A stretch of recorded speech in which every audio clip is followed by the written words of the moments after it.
अभी आनंद कुमार जी बनारस में हैं और आनंद कुमार जी जो स्लोगन दे करके सोनम वांगचू कि लद्दाख बचाओ, हिमालय बचाओ, और हिमालय बचाने की बात तो देश के पैमाने पर क्या दुनिया के पैमाने पर आज की तारीख में सबसे सबसे प्रमुख समस्या है। पर्यावरण पूरी दुनिया की समस्या है। और बनारस ने अभी आपने मतलब जो जिक्र किया कि ये सरकार आखिर क्या कहती है, गांधी के रास्ते को उतना ही नहीं करती है। अभी तो आप बनारस में हैं, अभी एक और घटना वहां हुई है। अब तक तो ये सर्व सेवा संघ को लेकर के लोग वहां पर ये लगातार सत्याग्रह कर रहे हैं। अभी एक घटना और आज सामने आई है। 1 साल पहले काशी हिंदू विश्वविद्यालय में एक छात्रा के साथ सामूहिक दुष्कर्म हुआ था। उसमें अपराधी पकड़े भी गए, लेकिन पकड़ने के बाद उनको छोड़ दिया गया, उनको विधिवत भेजा गया। वो लोग गए, ये मध्य प्रदेश का पूरा चुनाव संपन्न करवाए और भारतीय जनता पार्टी के वो लड़के उनके आईटी सेल के प्रमुख पदाधिकारी थे। उसके संदर्भ में बनारस के कांग्रेस के फिलहाल मौजूदा अध्यक्ष है अजय राय जी ने बाकायदे वो किया, तो उनके ऊपर केस दर्ज हुआ। उतना ही नहीं हुआ, काशी हिंदू विश्वविद्यालय के सिंहद्वार पर बनारस हिंदू यूनिवर्सिटी के तमाम बच्चे उसका प्रतिकार कर रहे थे, आंदोलन कर रहे थे। तो फिर जाकर के उसके बाद इतने लंबे दिनों के बाद उनको अरेस्ट किया गया और उनको जमानत पर छोड़ दिया गया।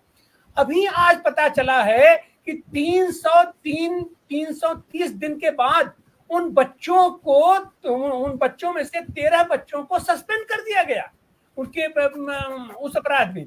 तो आखिर ये गांधी जी के आज जयंती पर ये सरकार क्या देना चाहती है, क्या कहना चाहती है, क्या मैसेज देना चाहती है? आप तो दुनिया के पैमाने पर आनंद जी घूम रहे हैं और आज की तारीख में सोनम वांगचू जो हिमालय बचाओ, लद्दाख बचाओ के अपना नारे के साथ पूरे देश के साथ ये जुड़ना चाहते हैं, उनको नहीं जोड़ा गया। और बनारस में भी सत्याग्रह तो चल ही रहा है और अभी काशी हिंदू विश्वविद्यालय का यह तो अब इससे शर्मनाक घटना तो कोई हो नहीं सकती है। और गांधी का अपमान, गांधी की जयंती पर गांधी का इससे बड़ा अपमान क्या हो सकता है कि जो लड़के आपके नेता लोग दुराचारी थे, दुष्कर्म किए, उनको तो आपने जमानत दे दिया, और जो बच्चे उसको मांग कर रहे थे और अधिकृत मांग कर रहे थे, फिर उसके बाद उनकी गिरफ्तारी हुई और 330 दिन के बाद उनके ऊपर आप उनको सस्पेंशन भी आप कर रहे हैं। और हमारे अंदाज उनके ऊपर तमाम गंभीर धाराएं भी लगाई गई है उन बच्चों के ऊपर। इस संदर्भ में आपकी टिप्पणी आप आज के दिन। आनंद जी,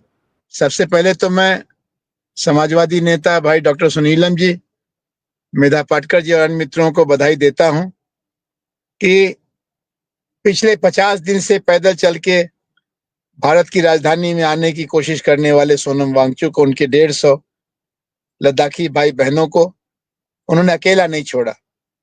उन्होंने ये दिखाया कि देश में जो संवेदनशील लोग हैं वो लद्दाख बचाओ की पुकार को सुन रहे हैं और उसके साथ खड़े हो रहे हैं।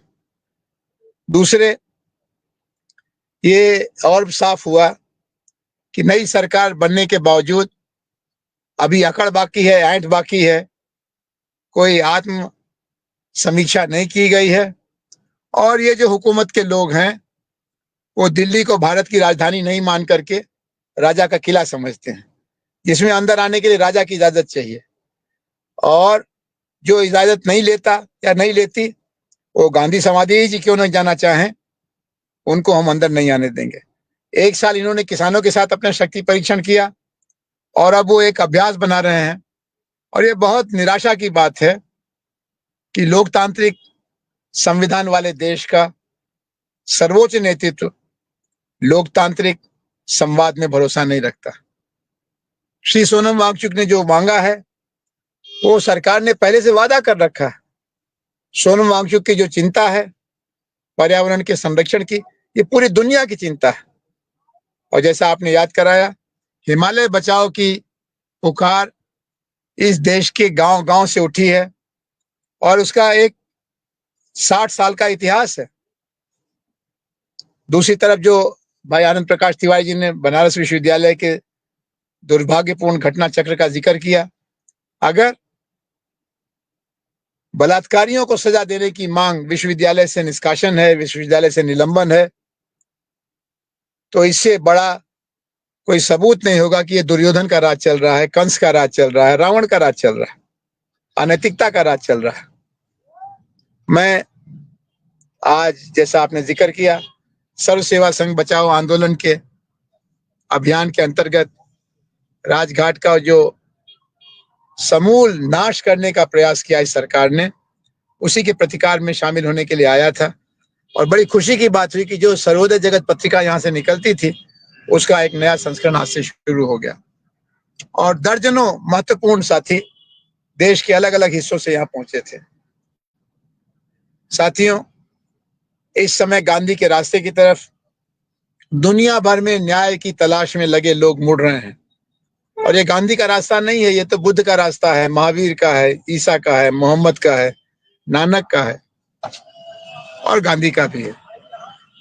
मुझे इस बात का गर्व है कि हम उस जमात के साथ खड़े हैं जो न्याय के लिए सिर्फ नाफरमानी करने में यकीन करती है, आत्मपीड़ा के जरिए लोगों को जगाने की कोशिश कर रही है। और पहले लद्दाख में अनशन किया, ऐसी ठंड में जो खून जमा दे। उसके बाद लद्दाख में प्रदर्शन किया, फिर उसके बाद सरकार को उसके वादों की याद दिलाई। ऐसा करने पर विदेशी राज के भी वायसराय गांधी जी को बुलाते थे, मौलाना आजाद, जवाहरलाल नेहरू, सरदार पटेल, राजेंद्र बाबू को बुलाते थे, उनका पक्ष समझने की कोशिश करते थे। आपने तो दरवाजा ही बंद कर दिया। तो ये दरवाजा कागज का है। जनता का जब दबाव पड़ेगा तो इस दरवाजे के टुकड़े टुकड़े हो जाएंगे। और जो नारा हम लगाते हैं कि जब सरकार हमसे डरती है, पुलिस को आगे करती है, उसका भी एक सबूत आपने दिखा दिया। कहां तो सोनम वांगचुक उनके साथियों ने हरियाणा के चुनाव पर प्रतिकूल प्रभाव न पड़े, इसका ध्यान रखते हुए उस पूरी पदयात्रा के कार्यक्रम को बदला और बस से चंडीगढ़ से दिल्ली आए। और कहां आप उनके इस लिहाज भरे एक सभ्य आचरण का कोई सम्मान नहीं कर रहे हैं, उनसे मिल नहीं रहे हैं। मिलने की तो छोड़ दीजिए, उनको उनके अपने देश की राजधानी में आने नहीं दे रहे हैं। और जो मेधा पाटकर, सुनीलम जैसे लोग उनके पक्ष में खड़े हो रहे हैं, उनको भी हिरासत में ले रहे हैं। तो इस समय तो यही कहना पड़ेगा कि जगह है कितनी जेल में तेरे, देख लिया है देखेंगे। दम है कितना दमन में तेरे, देख लिया और देखेंगे। धन्यवाद। गांधी के रास्ते पर चलने वालों के लिए दो बड़ी चुनौती रहा करती है।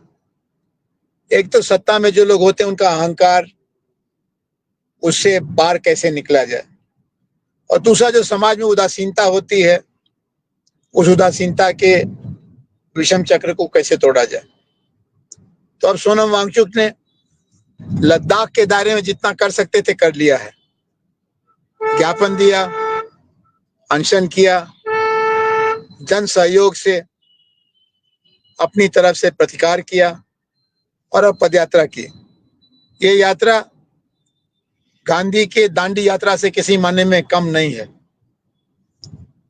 और दांडी यात्रा में तो एक नमक टैक्स का मामला था, ये तो पूरा हिमालय को बचाने का मामला है, जो लाखों साल की प्रकृति की मेहनत की भेंट है, जल साधन का स्रोत है, पर्यावरण का आधार है।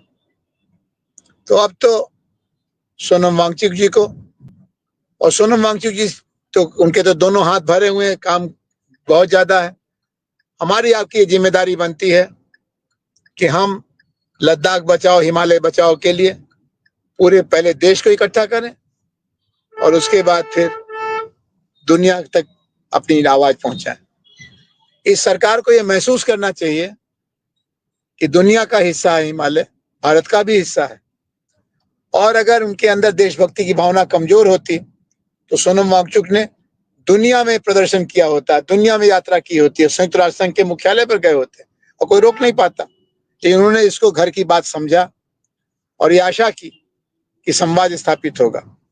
50 दिन का समय दिया, आप तक खबर पहुंच गई, मेधा पाटकर तक खबर पहुंच गई, लेकिन अमित शाह और नरेंद्र मोदी तक खबर नहीं पहुंची। ये सत्ता के अपने जड़ों को काटने का लक्षण है। इनका इकबाल खत्म हो रहा है, इनकी पकड़ खत्म हो रही है। और इसलिए ये अपनी वचनभंगिता को छिपाने के लिए सोनम वांगचुक का सामना नहीं कर रहे हैं। तो उन दस्तावेजों को हम लोग सामने ले आए और दिल्ली से लेके पूरे देश में तैयारी करके अगले 15 दिनों में कभी लद्दाख बचाओ हिमालय बचाओ की पुकार से एक दूसरे को जोड़ें। जितने जन संगठन हैं, जितने गैर सरकारी राजनीतिक दल हैं, श्रम संगठन है, पर्यावरण आंदोलन है, बहुत बड़ा दायरा है और इस सब का एकजुट होने में भी अब कोई समय लगने की जरूरत नहीं है, क्योंकि बहुत लोक शिक्षण हो चुका है। गांधी ने चैत्य बल पर जोर दिया था कि सत्य और अहिंसा हमारा आधार होगा और लद्दाख के आंदोलन में वो 100% उचित ठहरा है।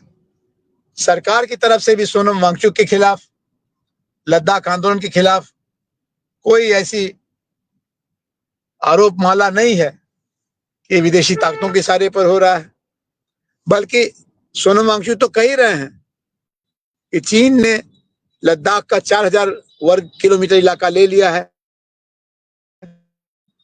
और इस पर हम चुप थे। तो ये देशभक्तों का आंदोलन है, ये निस्वार्थ समाज सेवकों का आंदोलन है, ये हिमालय पुत्र और पुत्रियों का आंदोलन है, ये भारत प्रेमियों का आंदोलन है।